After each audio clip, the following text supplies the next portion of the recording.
ప్రభు నామమున మీ అందరికీ వందనాలు. ఈరోజు దేవుని యొక్క వాక్యము, వాగ్దానము. నీ దేవుడినైన యెహోవానగు నేను నీ కుడి చేతిని పట్టుకొనుచున్నాను. యెషయా గ్రంథం 41 అధ్యాయము 13వ వచనం.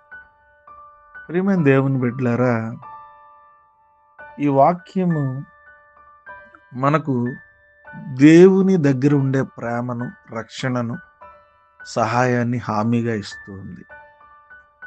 దేవుడు మనకు దూరంగా ఉండేవాడు కాదని, ఎప్పుడు కూడా ఆయన మన కుడి చేతిని పట్టుకుని మనం ఎలా నడవాలో నడిపిస్తానని దేవుని యొక్క వాక్యం సెలవిస్తుంది. మనం భయపడే పరిస్థితులు వచ్చినా ఆయన చెప్తూ ఉన్నాడు, భయపడొద్దు, నేను నీతో ఉన్నాను అని ఆయన చెప్తూ ఉన్నాడు. కష్టాల మధ్య నీకు సహాయం చేస్తానని ఆయన వాగ్దానాన్ని ఇస్తున్నాడు. కష్టాల మధ్య ఆయన బాధ్యతను, ప్రేమను మనకు ఆయన చూపిస్తూ ఉన్నాడు.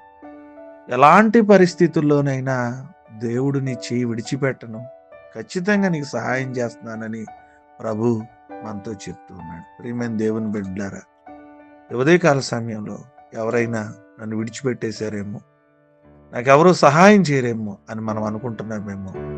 యెహోవానగు నేను నీ కుడి చేతిని పట్టుకుంటాను అంటున్నాడు.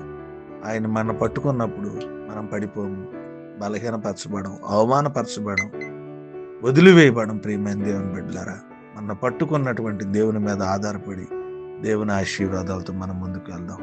ఈ కొద్ది మాట దేవుడు మన వెనుకల్లో ఫలించి ఆశీర్వదించునుగా.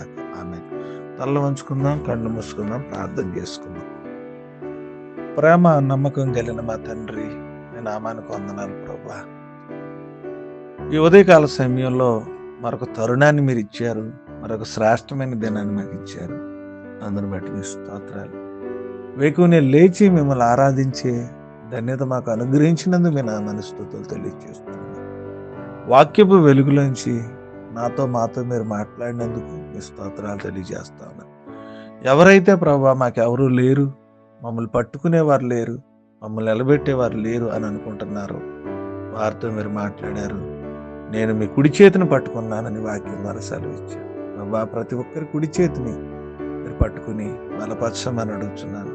అగ్నిలోంచి, ఆర్థిక సమస్యల్లోంచి, అనారోగ్యంలోంచి, శారీరకమైన బలహీనతల్లోంచి, కృంగిపోయినప్పుడు, జారిపోయినప్పుడు, బలహీనపరచబడినప్పుడు, వేదనతో ఉన్నప్పుడు, ఒంటరిగా ఉన్నప్పుడు వారిని మీరు లేవనెత్తి మీ కుడి చేతితో బలపరచబోతున్నారు. ఏదైనా వివాహ దినాలు ఉన్న వారిని జ్ఞాపకం చేసుకోండి, పుట్టినరోజులు ఉన్న వారిని జ్ఞాపకం చేసుకోండి. ఈరోజు ఆదివారపు ఆరాధనలో మీరు సహాయం చేయండి, వాతావరణాన్ని అనుకూలపరచండి. ఈ దినదేవులతో మమ్మల్ని నింపి మీ మహాకృపలో నడిపించమని ప్రార్థన చేస్తున్నాం, నడుచున్నాం తండ్రి. ఆమేన్.